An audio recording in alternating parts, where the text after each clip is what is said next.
To our amazing viewers at Cheating Tales Lab, welcome and thank you. Your presence makes these stories worth sharing. We'd love to hear which part of the world you are joining us from. Let us know. Now, let's dive into today's story. Robert Robb Mitchell had built his life on 3 pillars: discipline, loyalty, and precision. At 42, he carried himself with the measured confidence of a man who had spent 8 years in the Marines before transitioning into private security consulting. His weathered hands bore the scars of deployment overseas, but his sharp gray eyes reflected a mind that had learned to read people like battlefield terrain. The suburban house in Riverside stood as a testament to his success. A 2-story colonial with a manicured lawn that he maintained with military precision every Saturday morning. Inside, family photos lined the hallway. Rob in his dress blues at his wedding to Brenda 15 years ago, little Tyler's first day of school, family vacations to Yellowstone and the Grand Canyon. Each picture captured moments that once felt eternal. Brenda had been 25 when they met, a bubbly blonde waitress at a diner near Camp Pendleton. Rob, freshly returned from his second tour in Afghanistan, had been drawn to her infectious laugh and the way she seemed untouched by the darkness he carried. She represented everything he'd fought to protect: innocence, hope, the American dream made flesh. Their son Tyler had inherited Brenda's bright blue eyes, but Rob's stubborn jaw. Now 17, the boy had grown distant over the past year, spending more time locked in his room or hanging with friends Rob didn't particularly like. Typical teenage rebellion, Brenda had assured him. Boys need space to become men. But Rob's instincts, honed by years of surviving in hostile territory, whispered that something was wrong. The signs were subtle. Brenda's new interest in expensive makeup, her sudden enthusiasm for girls' nights out that lasted until dawn, the way she guarded her phone like classified intelligence. When he tried to address his concerns, she dismissed them with practiced ease. "You're being paranoid, Rob. Not everything is a threat assessment." That Tuesday evening, Rob returned from a 3-day consultation job in Phoenix, his duffel bag slung over one shoulder as he climbed the front steps. The house felt different, a staleness in the air, as if secrets had been fermenting in his absence. Tyler's backpack lay abandoned by the door, shoes kicked off carelessly in the entryway. "I'm home," Rob called out, his voice echoing through the quiet house. Brenda appeared at the top of the stairs, her hair tousled and wearing a silk robe Rob had never seen before. "You're early," she said, a note of panic flickering across her features before she composed herself. "Flight landed ahead of schedule." Rob studied her face, noting the flush in her cheeks, the way she clutched the robe's collar. "Everything all right?" "Of course. Just getting out of the shower." The lie rolled off her tongue with practiced ease, but Rob caught the tremor in her voice. "Tyler's at soccer practice. Should be home soon." Rob nodded, filing away the inconsistency. Tyler had quit soccer 2 months ago, claiming he wanted to focus on his part-time job at the local auto shop. Rob had watched from the kitchen window as his son came and went at regular hours, always with that same secretive expression Brenda now wore. Over dinner, Brenda chattered about her day at the marketing firm where she worked part-time, but her stories felt rehearsed, lacking the spontaneous details that made real experiences believable. Tyler picked at his food, texting constantly despite Rob's rule about phones at the table. "Who are you talking to?" Rob asked. Tyler shrugged without looking up. "Friends." "Which friends?" "Dad, chill. It's not a big deal." The disrespect might have been typical teenage attitude, but combined with everything else, it felt like another piece of a puzzle Rob was only beginning to understand. He'd spent years reading hostile intentions and foreign faces. Recognizing deception in his own family proved far more painful. That night, as Brenda slept beside him, Rob stared at the ceiling and processed the intelligence he'd gathered. His wife was having an affair. He was 90% certain. The question was with whom and how deep the betrayal ran. In the military, the best response to enemy action was patient surveillance, followed by overwhelming force. Some habits died hard. The next morning, Rob announced he'd be working from home for the rest of the week, watching as both Brenda and Tyler exchanged a quick glance of concern. "That's unexpected," Brenda said, her coffee cup trembling slightly in her hands. "Good to mix things up," Rob replied, settling into his home office with a clear view of the driveway. He'd learned long ago that the best vantage point was often the most obvious one.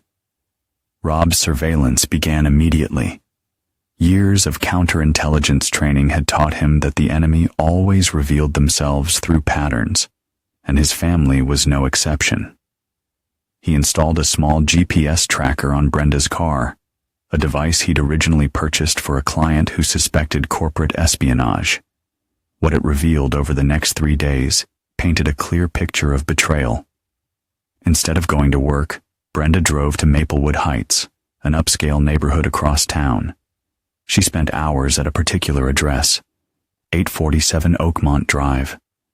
Property records, easily accessed through his professional contacts, revealed the owner as Craig Hoffman, 34, recently divorced, working as a sales manager at a luxury car dealership. Rob remembered the name. Craig had been Tyler's baseball coach 2 summers ago, a smooth-talking charmer who'd flirted shamelessly with the team mothers while his own marriage crumbled. Rob had disliked him immediately. Something about the man's practiced smile and the way he positioned himself as the fun, understanding authority figure, while actual fathers like Rob were painted as rigid disciplinarians, rubbed Rob the wrong way. The pieces fell into place with military precision. Craig's divorce had been finalized 6 months ago. Brenda's behavioral changes had started around the same time. Tyler's sudden hero worship of his former coach, his new disdain for his father's rules and expectations. It all made sickening sense. On Thursday afternoon, Rob followed Brenda to Craig's house, parking 3 blocks away with a clear line of sight. Through his binoculars, he watched his wife of 15 years enter another man's home with the casual familiarity of someone who belonged there. She stayed for 3 hours. That evening, Tyler came home wearing a new leather jacket that cost more than his part-time job at the auto shop could afford. "Nice jacket," Rob observed. Tyler's face flushed. "Coach Craig got it for me. Early graduation present. Generous of him. He's a good guy, Dad. He actually listens to me, you know. Doesn't treat me like some kid who can't make his own decisions." The manipulation was expertly done. Rob had to admit that Craig had systematically undermined his authority while positioning himself as the understanding father figure. Classic psychological warfare. Turn the target's allies against them before moving in for the final blow. Friday brought the final confirmation Rob needed. Using his security firm's resources, he accessed Craig's social media accounts and found dozens of photos and messages that painted a clear picture.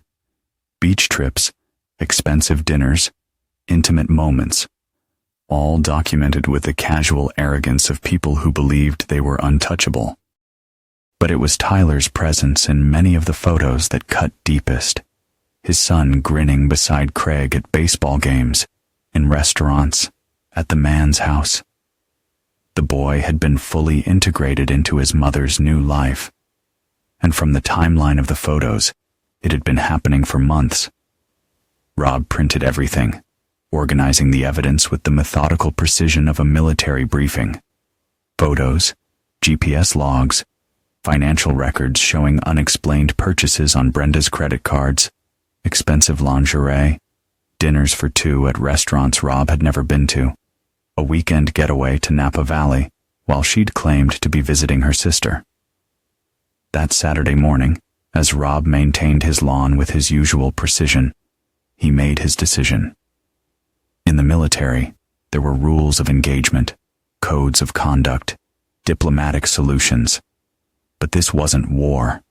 This was worse. This was betrayal from within, and it demanded a response that would leave no room for doubt or mercy. He would confront them all, but not yet. First, he needed to understand the full scope of their plans.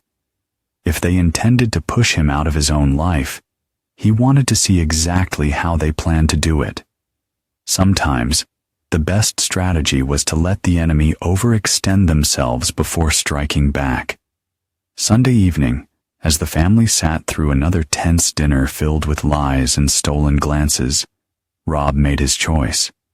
He would give them rope, and he would watch them hang themselves with it. Then, when they were completely exposed and vulnerable, he would show them what happened to people who betrayed Robert Mitchell. The war was coming, but this time, he would choose the battlefield. The following Tuesday, Rob received a text from Brenda. "Working late tonight. Don't wait up." It was the opening he'd been waiting for. Instead of staying home, he drove to Craig's house and positioned himself in the shadows across the street. Sure enough, Brenda's car was already in the driveway, but this time he wasn't just observing. Rob had spent the weekend preparing, calling in favors from his military contacts and private security network. He learned that Craig had been bragging to his friends about his upgrade, a devoted wife and successful stepson, plus the bonus of taking down the rigid military man who didn't deserve either. The disrespect burned, but Rob channeled his rage into cold calculation. Craig's arrogance would be his downfall. At 11 p.m., both Brenda and Craig's phones began receiving anonymous messages, screenshots of their social media activities, GPS tracking data, even photos taken through Craig's insufficiently curtained windows. The messages included a simple note. "Interesting how public your private life has become." Rob watched through his night vision scope as lights frantically switched on throughout Craig's house. Shadows moved behind curtains as the panic set in. His phone buzzed with an incoming call from Brenda. Rob, are you awake? What's wrong?" He kept his voice carefully neutral. "Someone's been watching us, following us. They have pictures." "Pictures of what?" The silence stretched like a held breath. "I think we should talk when I get home." "I think we should." But Brenda didn't come home that night or the next. On Thursday, Rob's patience finally paid off when Tyler burst through the front door, his face flushed with excitement and something that looked disturbingly like anticipation. "Dad, we need to talk." Rob looked up from his laptop, noting his son's defensive posture, the way he stood near the door as if ready to flee. "I'm listening." She's been seeing someone. Coach Craig. They're in love, and they want to be together." The casual cruelty of it, using his own son to deliver the news, was almost impressive in its callousness. Rob kept his expression neutral. "I see. The thing is," Tyler shifted uncomfortably, some of his bravado faltering under his father's steady gaze. "They think it would be better if you moved out, just temporarily, until they can figure out the divorce stuff. They think I should move out of my own house." "It's not like that, Dad. It's just, this is hard on everyone. Mom's happy for the first time in years, and Craig really cares about both of us. He said he'd help me with college applications, maybe even get me a job at the dealership." Rob closed his laptop with deliberate precision. "And what do you think about all this, Tyler?" For a moment, his son's mask slipped, revealing the uncertainty beneath. I think people deserve to be happy, and you and Mom haven't been happy together for a long time, so I should just pack up and leave? Just until things get sorted out legally. Craig's got money, Dad. He can take care of us better than... Tyler trailed off, realizing what he'd almost said. Better than I can. That's not what I meant. But it was exactly what he'd meant, and they both knew it. Rob stood slowly, his 6-foot frame imposing even in casual clothes. Tyler took an instinctive step backward. Tell your mother and her boyfriend that I'll be out by this weekend. Relief flooded Tyler's face. Really? Just like that? Just like that. What Tyler didn't understand, what none of them understood, was that retreat was sometimes the most devastating form of attack. Rob had learned in Afghanistan that the enemy often revealed their true intentions only when they believed they'd won. Brenda and Craig thought they were claiming victory, but they were actually walking into the kill zone. That evening, Rob began packing his belongings with military efficiency. Each item went into labeled boxes, each box into his truck or a storage unit he'd rented across town. He worked methodically, ignoring the sounds of celebration from upstairs, as Tyler talked excitedly on the phone about Dad finally seeing reason. Friday afternoon, as Rob loaded the last of his boxes, Brenda finally returned home. She looked nervous, but determined, Craig hovering behind her like a shadow trying to claim substance. Rob, I want you to know this isn't personal, she began, her voice taking on the tone she used when explaining things to slow children. We just want what's best for everyone. Craig stepped forward, extending his hand with the confident smile that had probably worked on dozens of other men's wives. No hard feelings, right? Sometimes these things just happen. Rob looked at the offered hand for a long moment, then turned away without taking it. Craig's smile faltered slightly, but he recovered quickly. Come on, man. We're all adults here. From upstairs, Tyler called down, Dad, you need help with anything? The casual dismissal in his son's voice, as if Rob were a departing maintenance worker rather than the man who'd raised him, crystallized everything Rob needed to know about where loyalties lay. I've got it, Rob called back. He walked to his truck, threw his final duffel bag into the bed, and climbed behind the wheel. Through the windshield, he could see his family's new arrangement, Brenda and Craig standing close together on the front porch, Tyler appearing at his bedroom window with an expression of relief. Rob pulled out his phone and made one call. Danny, it's Rob Mitchell.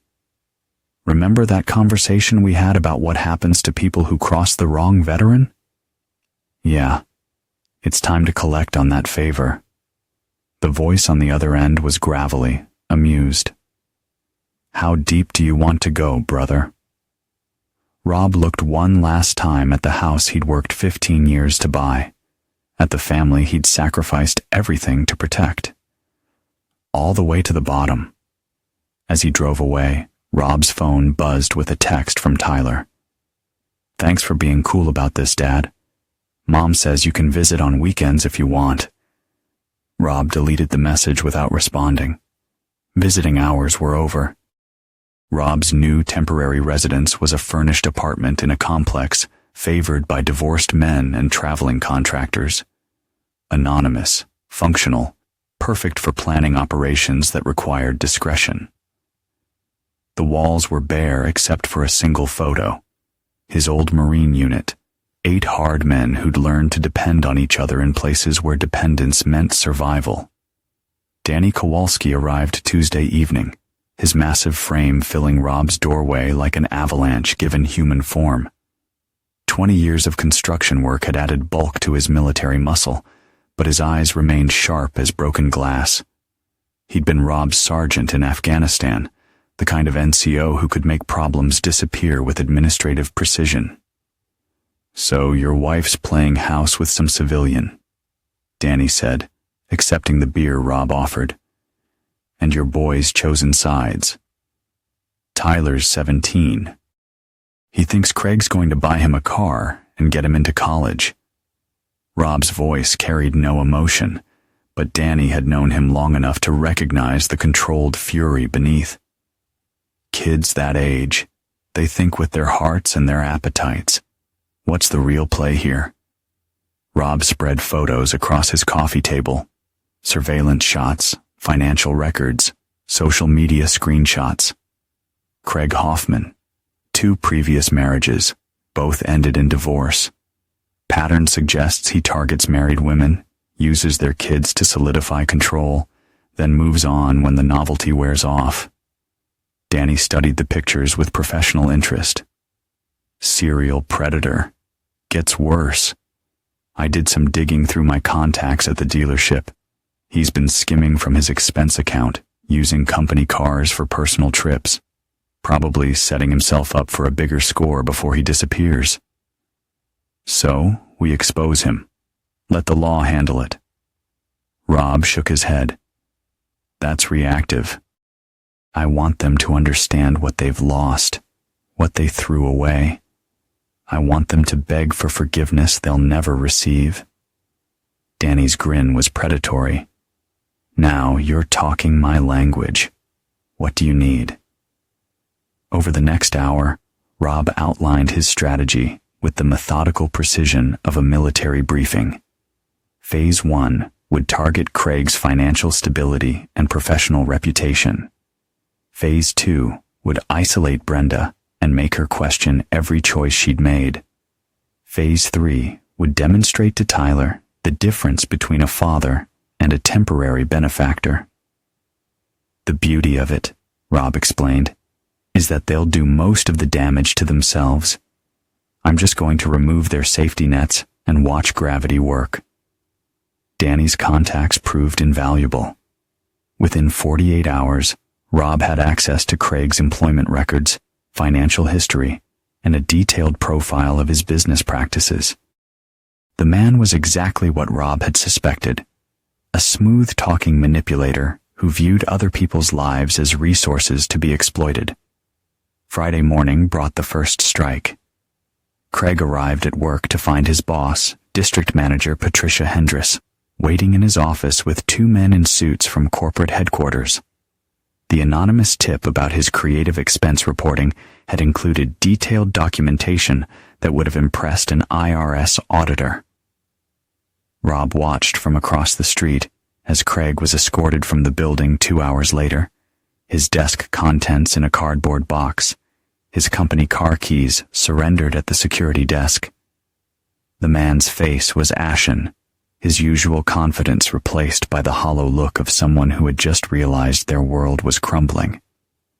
But losing his job was just the opening move. That afternoon, Craig's landlord received an anonymous call about unusual activity at 847 Oakmont Drive, suspicious visitors, possible drug activity, complaints from neighbors about noise and property damage. The caller claimed to be a concerned citizen who had noticed that kind of element moving into the neighborhood.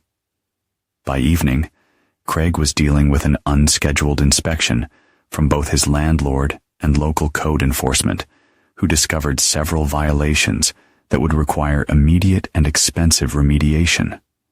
Brenda, meanwhile, found herself fielding increasingly panicked calls from her new boyfriend as his carefully constructed life began falling apart. Rob had anticipated this. Stress revealed character, and he wanted his wife to see exactly what kind of man she'd chosen over her family. The weekend brought Tyler's first taste of reality. With Craig's company car repossessed and his finances suddenly tight, the promised shopping trip for college supplies became an awkward conversation about temporary setbacks and needing to be more careful with money. Rob's phone rang Sunday evening. Tyler's voice was confused, slightly hurt. "Dad, could you maybe—" Could you loan Craig some money? Just until he gets back on his feet? The request was perfect. Exactly what Rob had been waiting for. Why would I do that, Tyler? Because he's having some bad luck and Mom's really stressed about it. Sounds like their problem to solve. Dad, come on. We're still family. Are we? Rob let the question hang in the air. When you needed me to leave my own house, were we family then? The silence stretched uncomfortably. Finally, Tyler said, "That was different." "How?" Another pause. "Look, never mind. I shouldn't have called." "Tyler," Rob's voice softened just slightly. "You can call me any time. But your mother and her boyfriend made their choices. Now they get to live with the consequences." After hanging up, Rob poured himself a whiskey and reviewed his progress. Craig was unemployed, facing potential eviction, and watching his relationship with Brenda strain under financial pressure. Tyler was beginning to see cracks in his hero's facade. Brenda was discovering that leaving a stable marriage for passion came with a price tag she hadn't anticipated. And this was just the beginning. Craig's desperation made him reckless, exactly as Rob had calculated. Unemployed and facing mounting bills, he'd started reaching out to former colleagues, trying to leverage old relationships into new opportunities. What he didn't know was that Rob had systematically contacted those same people first, sharing concerns about Craig's stability issues and problems with boundaries. The whisper campaign was surgical in its precision. Rob never made direct accusations. He simply expressed worry about his ex-wife's new boyfriend, mentioned Craig's pattern of failed relationships, suggested that anyone doing business with him might want to be extra careful about their contracts and finances.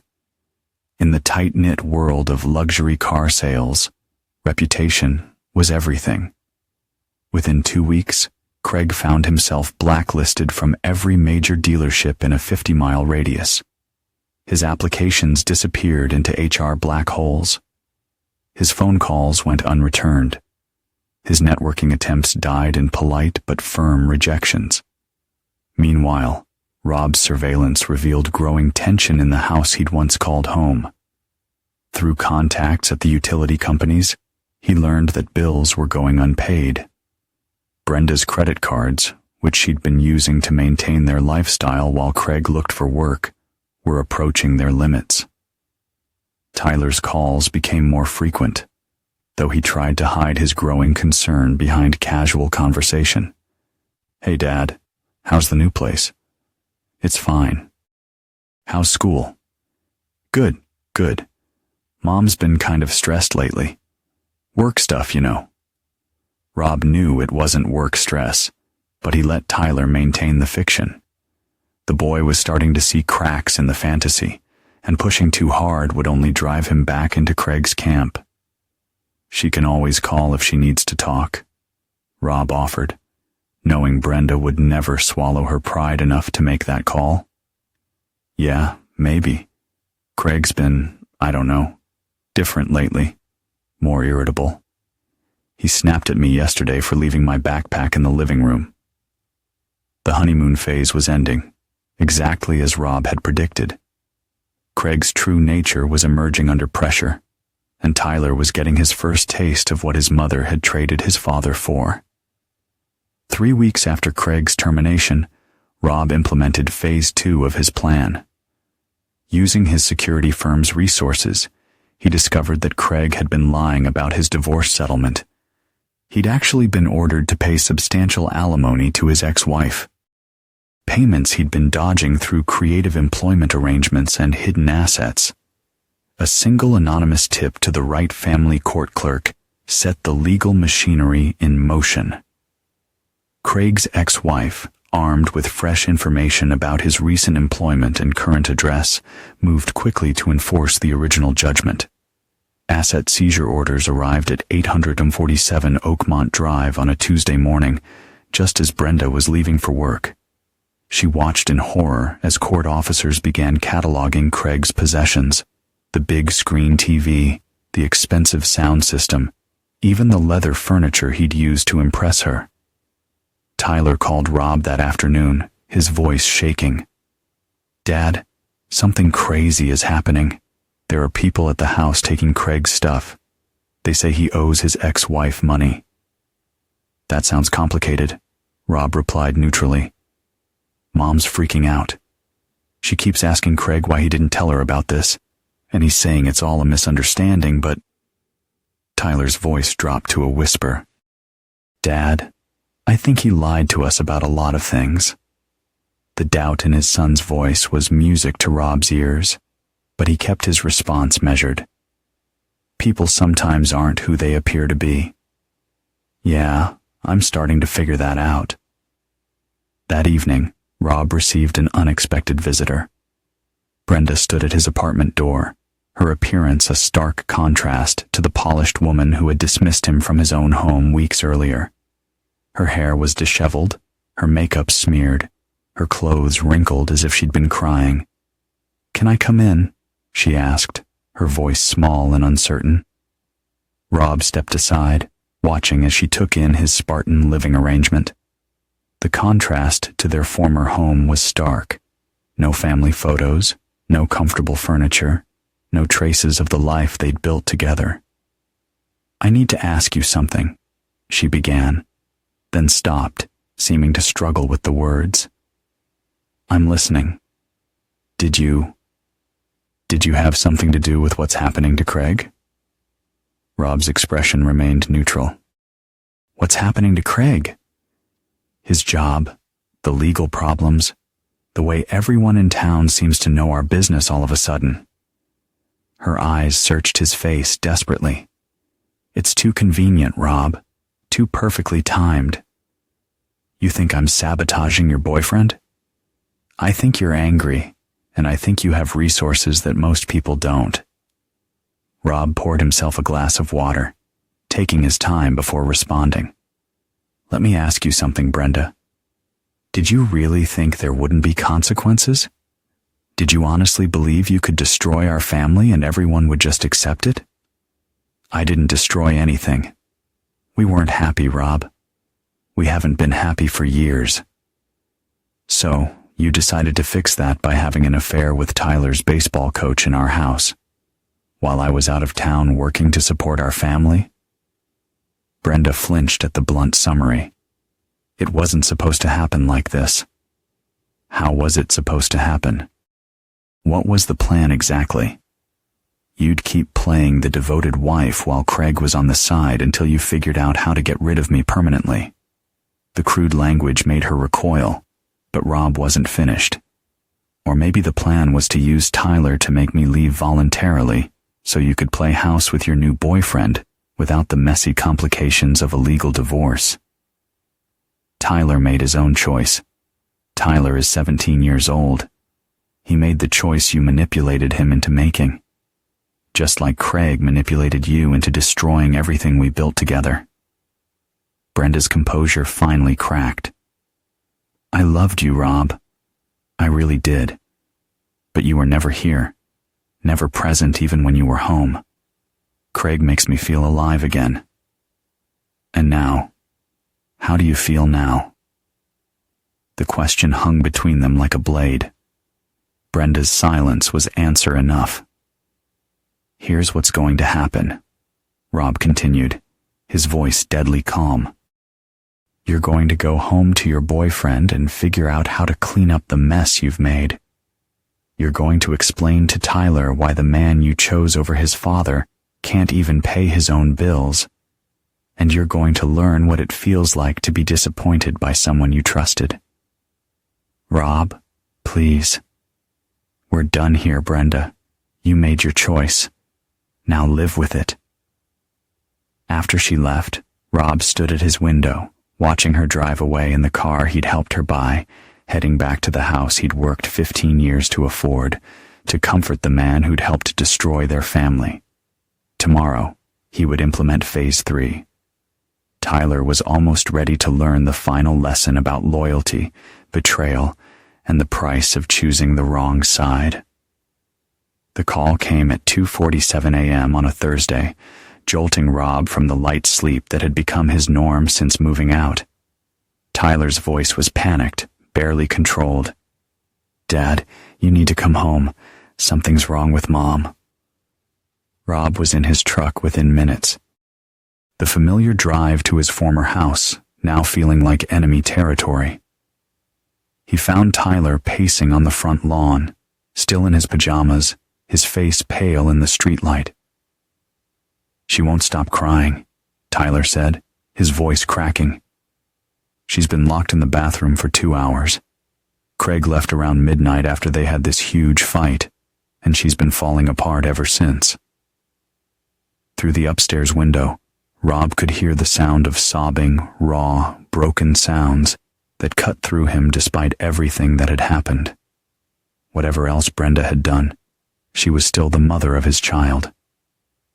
"Where's Craig now?" "I don't know. He threw some clothes in a bag and just left.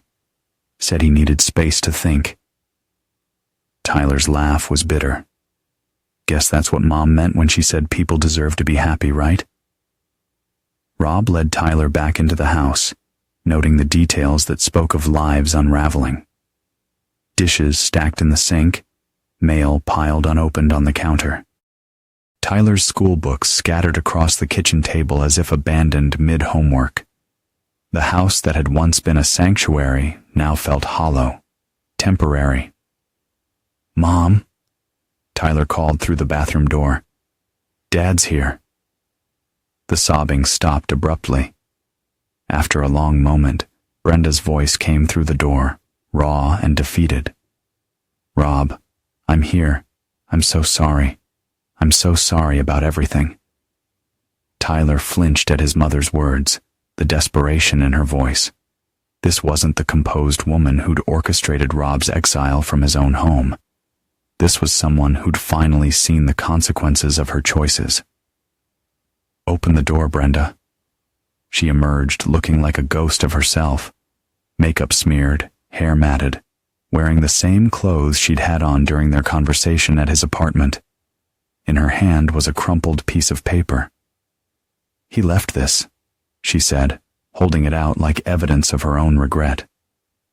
Rob read Craig's note with clinical detachment. It was a masterpiece of cowardice disguised as consideration, explaining how the legal and financial pressures were too much stress, how he needed to focus on rebuilding his life, how Brenda and Tyler deserved better than the chaos his presence had brought into their lives. Not a word about love, not a mention of the promises he'd made, no acknowledgement of the family he'd helped destroy. Just polite, empty phrases that absolved him of all responsibility while making his abandonment sound noble. "He's gone," Brenda whispered. "Just like that, like we never mattered at all."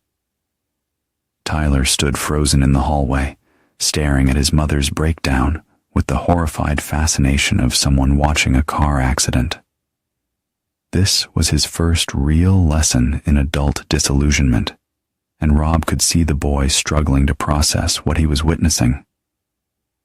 "I need to ask you something," Rob said to Tyler, his voice gentle but firm.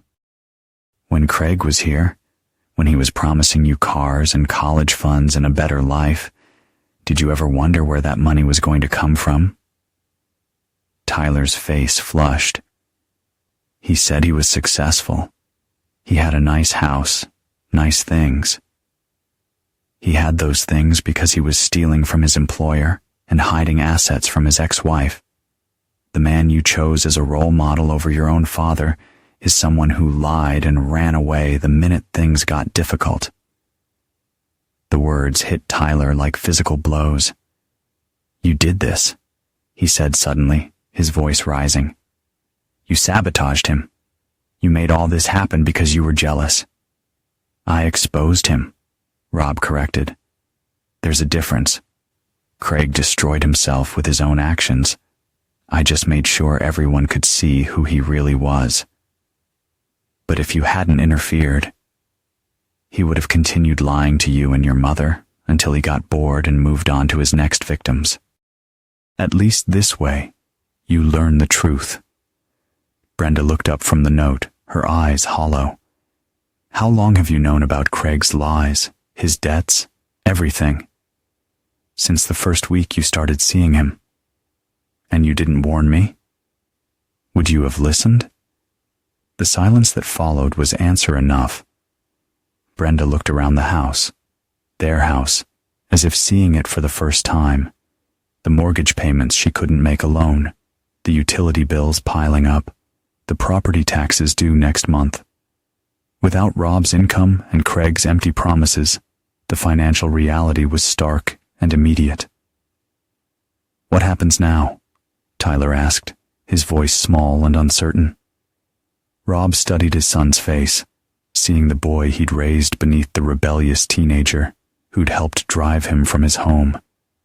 The lesson was almost complete, but Tyler needed to understand the full weight of his choices. Now you learn what consequences feel like, Rob said. Your mother can't afford this house on her own. Her credit cards are maxed out from trying to maintain a lifestyle with Craig. She'll probably have to sell and find something smaller, somewhere cheaper. What about college? Tyler's voice cracked. Craig was going to help with applications, maybe get me a scholarship through his connections. Craig's connections got him fired and blacklisted from every dealership in the area. His promises were as empty as everything else about him. Tyler sank onto the couch, the full magnitude of his situation finally hitting home. So what? I just don't get to go to college now? You might. Your grades are decent and there are student loans, community college, lots of options. But you'll have to work for them instead of having them handed to you by someone else's husband. The cruel accuracy of the statement made Tyler wince. For the first time since this whole nightmare began, he seemed to fully grasp what his family had lost in their pursuit of something shinier and easier. Brenda was crying again, quieter now, but with the helpless desperation of someone who'd finally run out of options. Rob, I know I have no right to ask, but Tyler, he's still your son. Whatever you think of me, don't punish him for my mistakes. Rob looked at his wife, his soon-to-be ex-wife, and felt something that might have been pity. She'd traded 15 years of marriage and financial security for a few months of excitement with a man who'd abandoned her at the first sign of trouble. Tyler made his own choices, Rob said. When I was packing my things, when he was helping Craig take over my house, when he chose sides in this war you started, those were his decisions. Now he gets to live with them. Dad, please, Tyler said, desperation creeping into his voice. I know I screwed up. I know I said things, did things, but I'm still your son. Are you? Rob asked quietly. Because 3 weeks ago, when you needed me to disappear so your new father figure could move in, I didn't feel like your father. I felt like an obstacle you couldn't wait to get rid of. The words hit their target with devastating accuracy. Tyler's face crumpled as the full weight of his betrayal became clear. I was 17, he whispered. I was stupid and 17 and I thought Craig was cool. And you were always so serious, so strict. I just wanted something different. Different. Rob repeated. Different. Well, congratulations. You got it. As dawn broke over the suburban street where Rob had once believed he'd found happiness, he prepared to leave his family to face the consequences of their choices alone. They'd wanted him gone, and now they'd gotten their wish in ways they never could have imagined. The final lesson was about to begin. 1 week later, Rob's phone rang at 11:43 p.m. He almost didn't answer. Tyler's name on the caller ID had become a source of grim satisfaction rather than parental concern. But something in the timing, the desperation of a call this late, made him swipe to accept. Tyler's voice was barely recognizable through the sobbing. "Dad, please help. I'm sorry for everything. Please, I need you." Rob set down his book and walked to his window, looking out at the anonymous parking lot of his temporary home. "What's wrong, Tyler?" Mom tried to hurt herself." The words hit Rob like a physical blow, but his voice remained steady. "What happened?" "She took pills. A whole bottle of sleeping pills. I found her on the kitchen floor when I got home from work." Tyler's words tumbled over each other in panicked clusters. "The paramedics are here now. They're taking her to the hospital. Dad, I don't know what to do." Rob was already reaching for his keys. "Which hospital?" "St. Mary's. Dad, I'm scared. I can't lose her too." The phrase "too" hung in the air like an accusation. Tyler had lost his father through his own choices and now faced losing his mother to the consequences of hers. Rob should have felt vindicated. This was exactly the lesson he'd wanted his family to learn. Instead, he felt hollow. "I'll be there in 20 minutes. The emergency room was a fluorescent-lit purgatory of worried faces and antiseptic smells. Tyler sat in a plastic chair, still wearing his work uniform from the auto shop, his eyes red and swollen. He looked up when Rob approached, and for a moment, he was just a scared 17-year-old boy who needed his father. "The doctor said she's stable," Tyler reported, his voice shaky. "They pumped her stomach, gave her some kind of medicine to counteract the pills.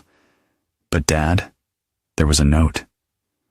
Rob accepted the crumpled paper Tyler handed him. Brenda's handwriting was shaky, desperate. "I can't live with what I've done to our family. Rob, you were right about everything. Craig, the choices I made, the way I treated you. I destroyed the only good thing in my life, and I can't fix it. Tyler, I'm sorry I failed you as a mother. You deserved better than the mess I made of everything. Maybe you'll both be better off without me." "She left this on the kitchen counter," Tyler whispered, "right next to a photo of our last family vacation. Remember that trip to Yellowstone? She kept that picture on the counter through everything, even when Craig was living there." Rob remembered. It had been 2 years ago, before the affairs and lies and betrayals. Tyler had been 15, still young enough to be excited about geysers and wildlife. Brenda had laughed at Rob's meticulous planning, teased him about his color-coded itinerary, but she'd also held his hand during the sunset over Grand Prismatic Spring. "The doctor wants to talk to family," Tyler continued. About getting her help. Psychiatric evaluation, maybe inpatient treatment. But Dad, we can't afford..." His voice broke. "I can't handle this alone." Rob studied his son's face, seeing the child he'd raised beneath the teenager who'd chosen Craig's promises over his father's love. Tyler looked exhausted, overwhelmed, utterly defeated. The swagger and defiance from a month ago had been replaced by desperate vulnerability. "You chose your sides, Tyler," Rob said quietly. "You told me to leave. You helped Craig take over my house, my family. You made it clear that you didn't need me." Tyler's face crumpled. I know I did all that, and I know I have no right to ask for anything. But Dad, she's my mom, and despite everything, she's still the woman you married, the woman you loved for 15 years. The woman who betrayed me for 15 years. "No," Tyler said with sudden conviction. "She betrayed you for a few months. She loved you for 15 years. Then she got confused and made terrible choices. But the love was real, Dad. I saw it. We all did. A doctor approached their corner of the waiting room, a tired-looking woman in scrubs with kind eyes and professional competence. "Mr. Mitchell, I'm Dr. Sarah Chun. I need to discuss your wife's condition and treatment options." Rob almost corrected her about their marital status, then realized that in the eyes of the law, they were still married, still next of kin, still responsible for each other, despite everything that had happened. "She's going to need intensive psychiatric care," Dr. Chun explained. "This wasn't a cry for help. She took enough pills to be serious about dying. She needs medication adjustment, therapy, probably a minimum 30-day inpatient program." Will she be okay?" Tyler asked. "With proper treatment, yes. But she needs family support, someone who can make medical decisions, handle insurance, provide stability during recovery." Tyler looked at his father with desperate hope. Rob closed his eyes, feeling the weight of 15 years of marriage, of love turned to betrayal, of dreams that had curdled into nightmares. Brenda had destroyed their family, chosen another man over their marriage, manipulated their son into betraying his father. But she'd also been his wife, the mother of his child, the woman who'd once promised to love him in sickness and in health, for better or worse. "I need to see her," Rob said finally. Brenda looked small and fragile in the hospital bed, IV lines threading from her arms, monitors beeping softly in the background. Her face was pale, her hair lank against the pillow. She opened her eyes when Rob entered, and the shame and regret he saw there was almost unbearable. "You came," she whispered. "Tyler called. I didn't think, after everything I did to you, to us, I didn't think you'd care if I lived or died." Rob pulled a chair next to her bed and sat down heavily. "Do you remember our wedding vows, Brenda?"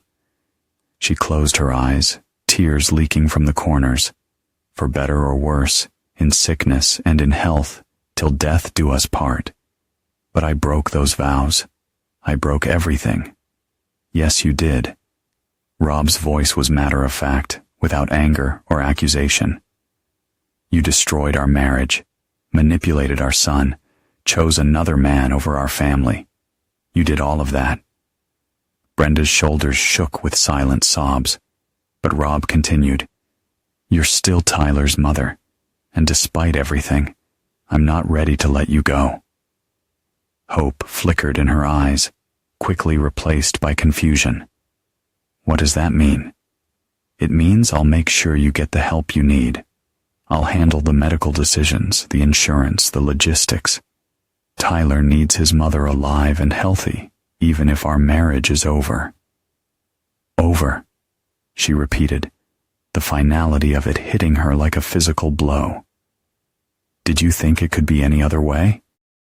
After Craig, after using Tyler to throw me out of my own house? I prayed that maybe if I could prove how sorry I was. Some things can't be fixed, Brenda. Some betrayals are permanent." She nodded, understanding finally settling over her features. "But you'll help with Tyler. Make sure he has a chance at college, at a future." Rob looked through the window at his son, who was pacing the hallway with the restless energy of barely contained panic. Tyler made his choices too. He chose Craig over me, chose easy promises over hard work. He needs to learn that actions have consequences. He's 17, Rob. He's just a kid who got caught up in adult problems. He's old enough to understand loyalty and betrayal, old enough to live with his decisions. Brenda's eyes widened with something approaching horror. "You're really going to abandon him? Your own son?" "I'm going to let him learn what it means to choose sides in a war. He picked yours and Craig's. Now he gets to see what that victory looks like." Rob stood, looking down at the woman who'd once been the center of his world. I'll make sure you get the psychiatric care you need. I'll keep Tyler from making any more catastrophic mistakes while you're recovering. But when you're released, you and he will figure out your lives without me. Rob, please. You chose your sides, he said, echoing the words he'd spoken to Tyler weeks earlier. Now live with it. As Rob walked toward the door, Brenda's voice followed him, broken and desperate. I loved you. I really did love you. Rob paused at the threshold without turning around. I know you did. That's what makes this so much worse.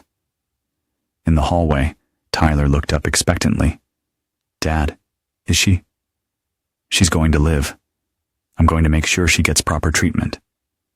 Relief flooded Tyler's face. Thank you. I knew you'd.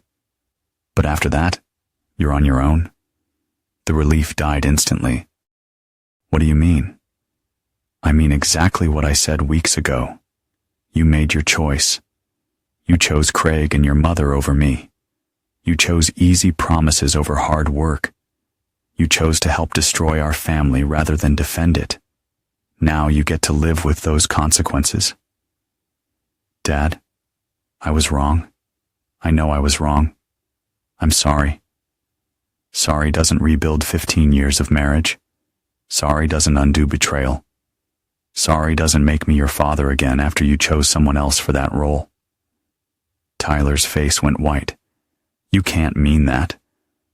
6 weeks ago, I would have died for you. I would have sacrificed everything to give you a better life. But you didn't want that father. You wanted Craig. So go find him. Craig's gone. He abandoned us. Then I guess you learned something about choosing the wrong hero. Rob walked toward the exit, leaving his son standing alone in the fluorescent-lit hallway. Behind him, he could hear Tyler calling out, his voice cracking with desperation. Dad, please, I need you.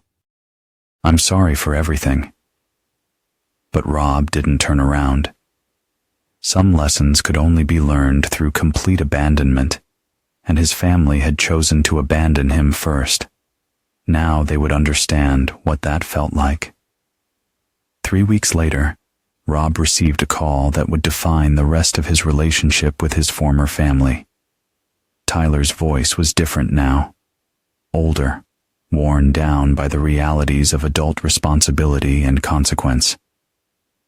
Dad, I need to tell you something about Mom's treatment, about everything that's been happening. Rob set down his morning coffee and listened as his son described the past 21 days. Brenda's psychiatric evaluation had revealed the depth of her breakdown, severe depression, anxiety, and a devastating recognition of how completely she had destroyed her life. The recommended treatment was extensive. 6 months of intensive therapy, medication adjustments, and supervised transition back to independent living. The thing is, Tyler continued, his voice carefully controlled, insurance won't cover all of it. The house is in foreclosure. We can't make the payments without your income. Mom's job at the marketing firm. They let her go when she missed too much work during the hospitalization. Rob absorbed this information without surprise. He'd anticipated this call, had even wondered what took Tyler so long to make it. What exactly are you asking me, Tyler? The pause stretched uncomfortably long. I'm begging you to help us. Not for Mom, I know she doesn't deserve it. But for me. I'm your son, and I can't handle this alone. You're 18 next month, Rob observed. Legally an adult, old enough to make your own decisions and live with them. Dad, please, I've learned my lesson. I understand now what Craig really was, what Mom did to our family. I understand what I lost when I chose them over you. Do you? Yes. I lost my father. I lost the one person who actually cared about my future instead of just using me to get what they wanted. Rob could hear the tears in Tyler's voice, but he'd hardened his heart against his son's pain. This was the lesson Tyler needed to learn completely. "You're right," Rob said. "You did lose your father. You threw him away for promises from a man who abandoned you the moment things got difficult." I know I did that, and I hate myself for it. But Dad, I'm trying to make it right. I'm working full-time at the shop, trying to keep Mom's medical bills paid. I dropped out of high school to work more hours. This information hit Rob unexpectedly hard. Tyler dropping out meant no graduation, no college, no future beyond minimum wage manual labor. It was exactly the kind of sacrifice Rob would have moved heaven and earth to prevent, back when he still considered Tyler his son. "Dropping out was foolish," Rob said bluntly. "I didn't have a choice. Mom needs care, and someone has to pay for it. You had choices. You chose poorly, just like you chose Craig over your family." Tyler's voice cracked with frustration. What was I supposed to do? Let her be alone? Let her end up homeless because she can't work? You were supposed to think about consequences before you helped destroy our family. You were supposed to be loyal to the man who raised you instead of the one offering you easy rewards. The silence that followed was filled with Tyler's quiet sobbing. When he spoke again, his voice was barely a whisper. "I can't do this alone, Dad. I'm 18 years old. I have no education, no money, no idea how to navigate Mom's medical care or the legal stuff with the house. I'm drowning." "Then you should have thought about that before you chose sides. How many times do I have to say I'm sorry? How many times do I have to admit I was wrong?" This isn't about apologies, Tyler. This is about understanding that some mistakes can't be undone. You wanted Craig as your father figure. Well, he's gone. You wanted me out of your life. Congratulations. You got what you wanted. I was 17 and naive. You were 17 and old enough to understand loyalty. Old enough to know the difference between right and wrong. Old enough to see what Craig was doing to our family and choose to help him instead of stopping him. Tyler was openly crying now, the sound of complete defeat. "So that's it. You're really going to let your own son destroy his life because he made a mistake as a teenager? I'm going to let you live with the consequences of betraying your father. That's what you chose, Tyler. You chose Craig's empty promises over my love. You chose to help another man take over my house, my wife, my family. You chose to make me the enemy. But I was wrong. Yes, you were. And being wrong has consequences. Being disloyal has consequences. Betraying the people who love you has consequences." Rob could hear Tyler struggling to breathe between sobs. "Dad, please. I'll do anything. I'll make it up to you somehow. Just don't abandon me like Craig did." "I'm not abandoning you, Tyler. I'm giving you exactly what you asked for when you helped throw me out of my own house. You wanted independence from your strict, serious father. You wanted the fun, easy relationship Craig promised. Well, Craig's gone, and now you get to be independent. This isn't what I wanted. It's what you chose. You were a kid making a stupid decision based on what you thought would make you happy. And now you're an adult living with that decision. Welcome to the real world." Tyler's voice became desperate, pleading. "What about Mom? Are you really going to let her suffer because of what she did? Your mother made her choices too. She chose Craig over our marriage. She chose to use you to manipulate me out of my own home. She chose passion over stability, excitement over loyalty. Now she gets to live in the world those choices created. She's sick, Dad, mentally ill. She wasn't thinking clearly. She was thinking clearly enough to plan her affair, clearly enough to coordinate with Craig about when to make me leave, clearly enough to turn my own son against me. The call went quiet, except for Tyler's ragged breathing. When he spoke again, his voice held a different quality. Not just desperation, but a kind of broken understanding. You're never going to forgive us, are you? No matter what we do, no matter how sorry we are, you're never going to be our family again. No, Rob said simply. I'm not. Why? Because you can't? Or because you won't? Rob considered the question carefully. Forgiveness would require me to pretend that what you did wasn't as bad as it was. It would require me to accept that my wife's betrayal and my son's disloyalty were just mistakes that can be overlooked. They were mistakes. They were choices. Deliberate, calculated choices that destroyed everything I built and sacrificed for. You didn't accidentally help Craig take over my family, Tyler. You didn't mistakenly choose his promises over my love. You made conscious decisions, and those decisions have permanent consequences. Tyler was quiet for a long moment. When he spoke, his voice was hollow with defeat. So, this is how it ends. Mom in psychiatric care, me working minimum wage with no education, you living alone in some apartment across town. This is what our family becomes.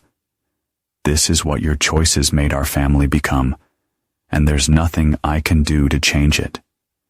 You can learn from it. You can make better choices in your next relationships. You can remember what happens when you betray the people who love you. But I can't have my father back. No, you can't. The finality of it seemed to settle over Tyler like a weight. I love you, Dad. I know I don't deserve to, and I know you don't care anymore, but I love you. Rob closed his eyes, feeling something that might have been pain, or might have been relief. I know you do, Tyler, but love without loyalty is worthless, and you chose disloyalty when it mattered most. After hanging up, Rob sat in his sparse apartment and reviewed the past 6 months of his life. His marriage was over. His son was lost to him. His former home was in foreclosure. By any conventional measure, he should have felt defeated. Instead, he felt free. He'd learned who he could trust and who he couldn't. He'd discovered that the family he'd sacrificed everything to protect had been willing to sacrifice him for newer, shinier promises. Most importantly, he'd proven to himself that Robert Mitchell was nobody's victim. His phone buzzed with a text message from Tyler. I understand now why you can't forgive us. I just want you to know that losing you is the worst consequence of all the stupid things I did. I'm sorry, Dad, for everything. Rob read the message twice, then deleted it without responding. Some lessons were too important to dilute with false hope. 6 months later, Rob stood in the office of Harrison and Associates Family Law, signing the final divorce papers that would legally end his 15-year marriage to Brenda. The settlement was exactly what he demanded. She would keep nothing except her personal belongings and half of their remaining savings, which amounted to less than $3,000 after legal fees and her medical expenses. Your wife has agreed to all terms, Attorney Margaret Harrison informed him. No spousal support, no claim to your business assets, no shared custody arrangements. She's also agreed to your request that all communication go through legal counsel. Rob nodded, his signature decisive and final on each page. Through the law office windows, he could see Tyler waiting in the parking lot beside an old Honda Civic that had seen better days. The boy, young man now, had lost weight over the past months, his face lean with the kind of hunger that came from working multiple jobs to survive. Tyler had managed to get his GED. Rob had learned through mutual acquaintances. He was working 40 hours a week at the auto shop and taking night classes at the community college, trying to build some kind of future from the ruins of his choices. Brenda had completed her psychiatric treatment and was living in a small apartment across town, working as a receptionist at a dental office, the only job she could find that didn't require references from her previous employer. They were surviving, but barely. They were also learning what life looked like without the safety net Rob had provided for years, the financial stability, the problem solving, the quiet strength that had held their family together, even when they'd been too blind to see it. "There is one more matter," Harrison said, pulling out a sealed envelope. "Mrs. Mitchell asked me to give you this when the paperwork was finalized." Rob accepted the letter, but didn't open it. Whatever Brenda had to say, he'd heard enough apologies and explanations to last a lifetime. Outside, Tyler approached hesitantly as Rob walked toward his truck. The boy's work clothes were clean but worn, his hands permanently stained with motor oil. He looked older than his 19 years, aged by responsibility and consequence. "Dad, could I talk to you for just a minute?" Rob stopped walking but didn't turn around. "What is it, Tyler?" "I wanted you to know that I understand now. What you gave us, what we threw away. I understand why you can't forgive us." "Do you?" "Yeah. You were the foundation of our family, and we decided we didn't need a foundation. We wanted something flashier, easier, more exciting. And when the foundation was gone..." Tyler's voice trailed off. "The whole structure collapsed," Rob finished. "Exactly. Mom's been getting better, but she'll never be the same. The guilt is eating her alive. And me? I'm learning what it's like to be completely on your own in the world." Rob finally turned to face his son. Tyler looked exhausted, older, worn down by the realities of adult life without a safety net. But there was something else in his expression, a hardness that hadn't been there before, a recognition of how cruel the world could be to people who made poor choices. "Is that what you wanted to tell me?" "I wanted to tell you that I'm proud to be your son, even if you can't be proud of me anymore. Everything I learned about strength, about integrity, about not giving up when things get hard, I learned that from you. And even though I betrayed those lessons, they're still part of who I am." Rob studied Tyler's face, looking for manipulation or false sentiment. Instead, he saw genuine maturity, the kind that only came from suffering real consequences. "What are you going to do now?" Rob asked. "Keep working. Keep going to school. Try to build something from nothing, the way you did when you left the military. Maybe someday I'll be half the man you are. And your mother, she's surviving. The therapy helped, but she knows what she lost. She knows that Craig was just using her, that she destroyed the best thing in her life for someone who never cared about her at all." Tyler's voice grew quiet. "She asks about you sometimes, not asking me to reach out or anything, just wondering if you're okay." Rob looked at his son one final time, seeing the boy he'd raised overlaid with the young man who'd chosen betrayal over loyalty. Tyler was learning what consequences felt like, growing up in the harsh school of real-world failure and struggle. It was exactly what he deserved. "Goodbye, Tyler."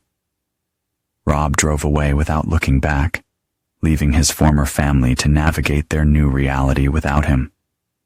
In his rearview mirror, he caught a glimpse of Tyler standing alone in the parking lot. And for just a moment, he felt something that might have been regret. Then, he remembered coming home to find his belongings in trash bags, remembered his son's sneer as he told his father to pack faster, remembered Brenda laughing upstairs with her lover while they planned Rob's exile from his own home. The regret passed. That evening, in his apartment that had gradually become less temporary and more home, Rob finally opened Brenda's letter. Her handwriting was steadier now, more controlled than the desperate scrawl of her note months earlier. Rob, I know you'll never read this, but I need to write it anyway. I need to tell you that you were right about everything. Craig was using me, using Tyler, using our marriage as a way to get what he wanted. You saw through him immediately, and instead of listening to you, I chose to believe his lies because they made me feel young and desired again.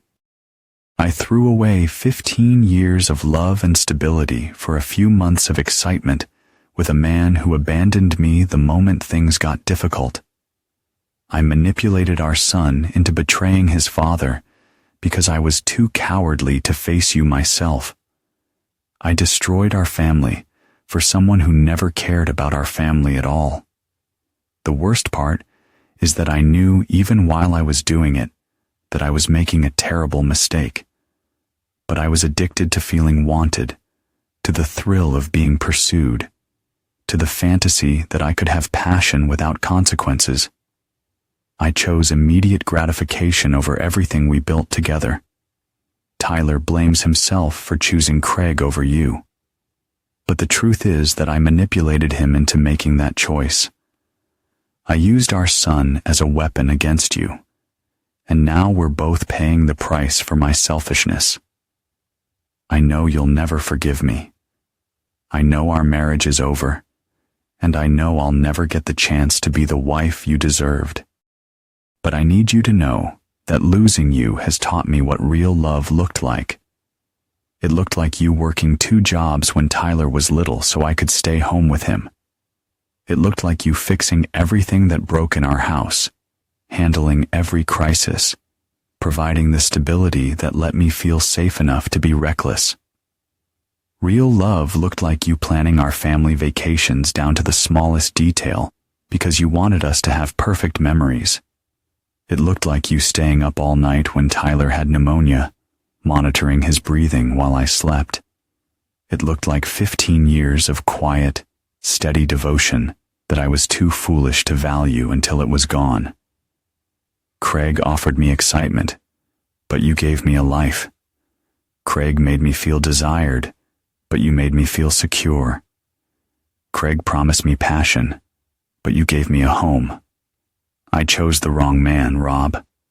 I chose the flashy lie over the steady truth, and I'll regret that choice for the rest of my life. I don't expect forgiveness. I don't expect another chance. I just needed you to know that I finally understand what I lost, and it was everything. Forever sorry. Brenda. Rob read the letter twice, then walked to his kitchen and fed it into the garbage disposal. Words were cheap, and Brenda's apologies wouldn't rebuild the family she'd destroyed or restore the trust she'd shattered. His phone rang as he was preparing dinner, a simple meal for one, the kind of efficient sustenance he had perfected during his years alone. The caller ID showed Danny Kowalski's name. "How'd it go today, brother?" "It's done," Rob replied. "Divorce is final." "Good. You ready to start living again?" Rob considered the question as he looked around his apartment. It was small, but comfortable, organized with military precision, decorated with photos of his Marine unit and mementos from his security consulting business. It was a life built for one person, free from the complications of people who might betray him. "I'm living now," he said finally. "You know what I mean? You've proven your point, taught them all a lesson they'll never forget. But holding on to anger is like grabbing a hot coal. It burns you more than anyone else." "I'm not angry anymore," Rob realized as he said it. "I'm just free."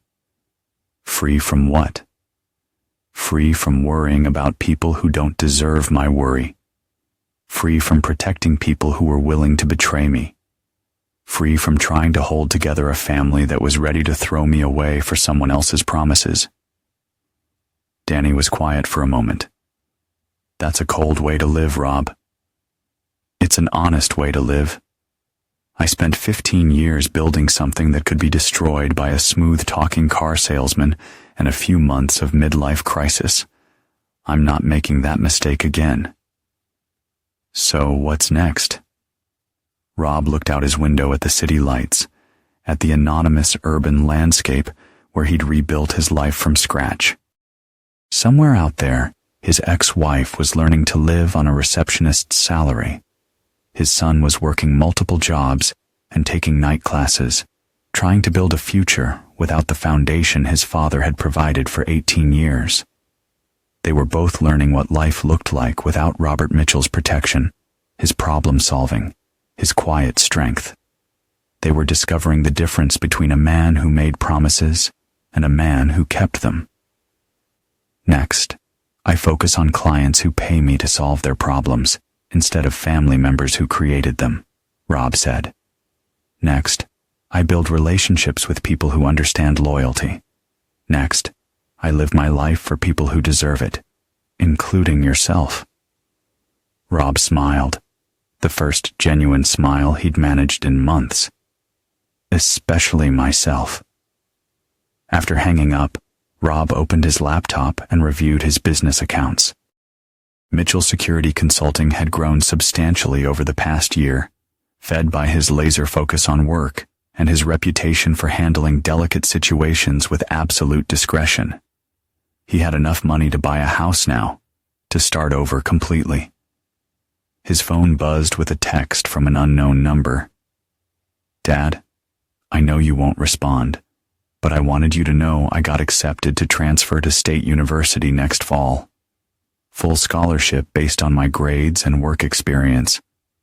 I thought you'd want to know that the lessons you taught me about perseverance are paying off. I love you, Tyler. Rob read the message, felt a flicker of something that might have been pride or might have been sadness, then deleted it without responding. Tyler was learning to succeed without his father's help, just as he'd chosen to live without his father's love. The boy was discovering that the values Rob had instilled in him, hard work, determination, integrity, were more valuable than any inheritance or safety net. It was a good lesson for Tyler to learn. It was also proof that Rob had raised his son well, even if that son had chosen to betray him. But knowledge of Tyler's success didn't change anything. Rob had drawn his lines, established his boundaries, made his choices based on principles that couldn't be compromised. Some betrayals were permanent. Some lessons couldn't be softened with forgiveness.